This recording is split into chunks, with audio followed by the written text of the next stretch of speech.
Truckee River, rainbow. Come on, fishes. Take a bite.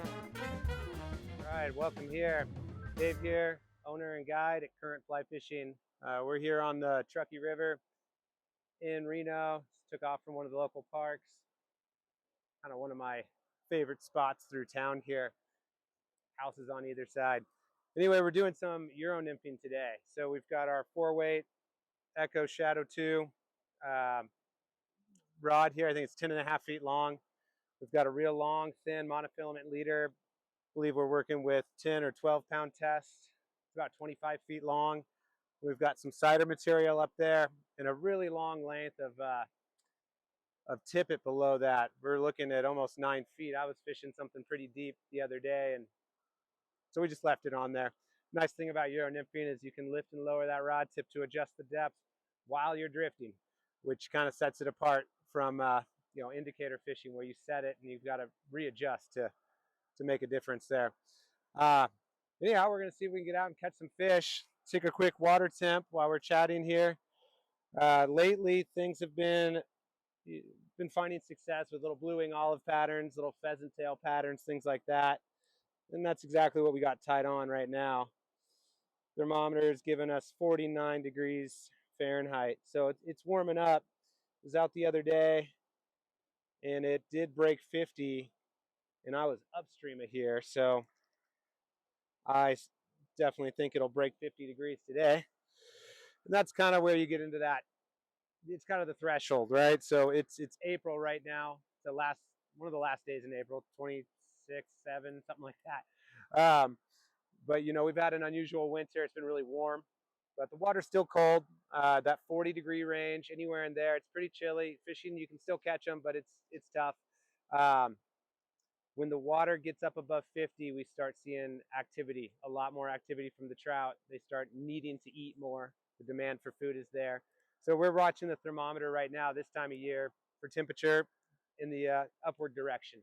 Come a month or two from now, when it's hotter than heck out here, we're looking at the thermometer saying, when is it too hot to fish? And that's going to be when you get to high 60s, 70-degree mark is kind of the drop dead cutoff at that point. So a little different than what we'll see here in a couple months, but for now, this is what we're doing. Gonna move spots here and see if we can move a fish. Problem if there is a tree out of frame, and it is right above where I want to fish, and that makes casting tricky. So let's see if we can not hit the tree. Plenty of flies up there, mine included. See if we can stay out of that thing. Water's moving a little slower on this inside bend right here. I'm not going to go too far into the river. I get a funny cast going here just to avoid that tree. I'm going to fish a pretty short line to start, fishing really close to me, right under the rod tip. The water's still pretty high. Something in the high 800s today, 880 CFS is, I think, what I read on the Reno gauge. If you haven't, go check out our Truckee River flows and temperatures page. Really cool links on there, give you all real-time data from all the gauges from Martis Creek down in real time on one page, plus temperatures at Fairhead and Sparks. So it's all available data right there. Free to view it, free to see it, use it. It's kind of a nice tool, having it all in one spot. Check that out. It's on the website, Truckee River Flows. Come on, fishes. Just a little bit softer water in here. You can see the river's moving out there, which is good. We're happy to see it.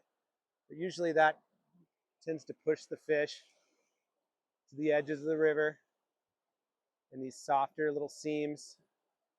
It's kind of a little bucket here that develops a depression in the river that's slightly deeper. We're going to see if there's anybody hanging out in there. Come on, fish.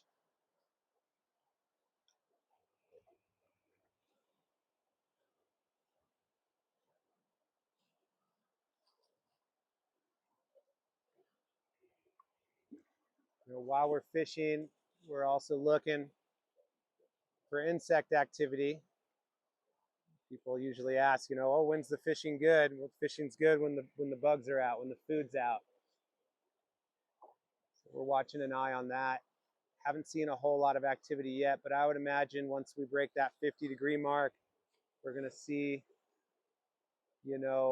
mayflies, likely blue-wing olives, maybe some of the March browns. They've been coming off. Seeing a few squallas here and there, so possibilities for some stonefly patterns to work. But fish eat when the food's out. Nothing yet. See if we can force feed them. Getting real close to the bottom there. Playing with fire.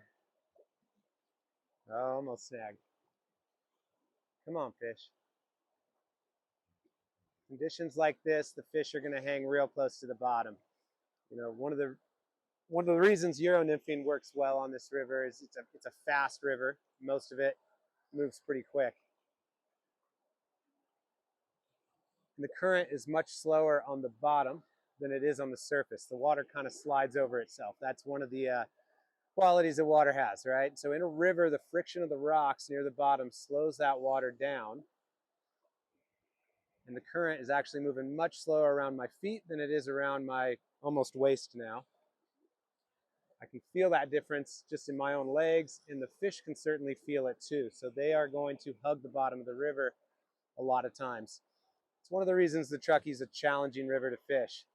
You could have the perfect fly, you could have a really good drift, but if you're not getting down to depth, if you're not getting it down to them, they're usually not going to move too far to go get something. You've got to bring that food right to them. Let's try getting it out there a little bit further. Risk of hitting the tree here.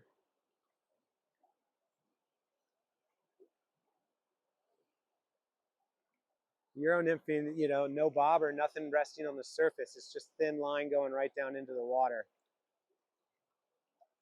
That faster surface current just kind of cuts around the leader without affecting the way it's moving too much. And you've got some heavy flies near the bottom there, and that's pulling everything down. So your best chances of getting a really consistently good drift at depth in fast water like this is definitely tight line Euro nymphing. The trick though, the caveat, there's always a contingency, right? Is that you can just snag the bottom all day long with this technique. You can go through a lot of flies. It's about finding the right balance, feeling the bottom, and then adjusting accordingly. Making sure you're not just dredging and snagging up constantly, but finding where you're right there in the zone. It's kind of neat. You got to use your imagination when you fish this way. You're mapping out the bottom of the river, kind of in your head. You can adjust for the contours up and down. There's a big boulder right there. You can lift up over it. You can drop it back down behind it. It gives you a lot of control over the flies and over the drift, but with control comes responsibility. You can really snag it up really easily fishing this way. Starting to see some midges, little chironomids, or midges, tiny little flies. Usually they're a pretty staple food source through the winter. Middle of summer, we've got a pretty good midge hatch that'll happen, usually around August. But if there's other things on the menu, they're generally going to prefer something else.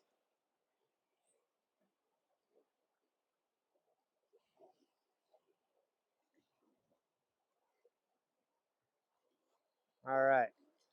Feel pretty confident there that if there were a fish that was willing to eat, we would have moved him, we would have caught him, or at least gotten a grab. So let's keep moving around and see what we can find here.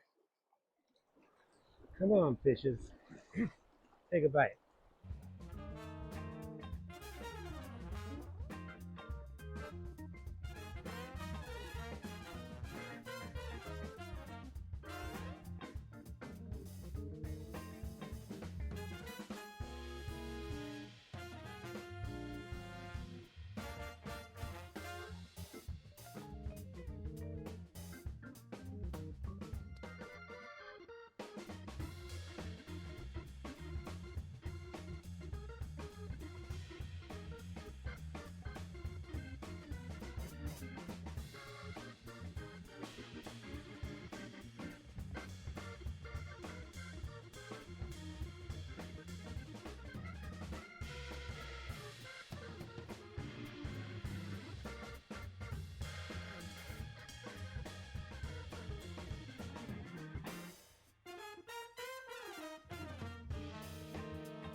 Woo, steep.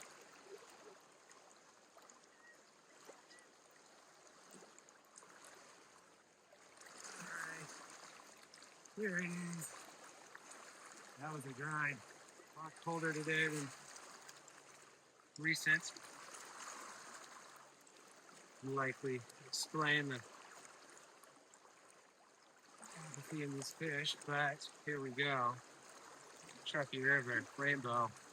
Beautiful fish, Reno fish, super clean, wild. This lady made the day.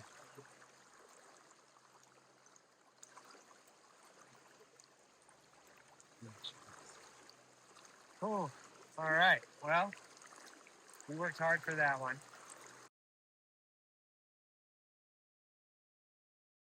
All right. Thanks for joining me here on the Truckee River, doing a little Nymphing. We had to work it hard. Those fish were not coming easy today. Water temp didn't really warm up for us. Clouds moved in. You can see a big storm front coming in. May have something to do with it. Who knows? But we were able to grab one whitefish and one trout, rainbow trout. So that's good. We're going to call it a day, head home, tie some flies. But I did want to share with you what has been working. This is what both those fish were caught on today. Let me see if I can get it in close. Focus there on it. There it is. It's a little blue wing olive pattern that I tie. I've actually got a video for this one. How to tie it, how to make it, all that sort of stuff. So check that video out. Be sure to follow us. Check out the website, currentflyfishing.com. And keep an eye out for new videos. We'll be putting them out more when we can. All right. Have a good one. Thank you.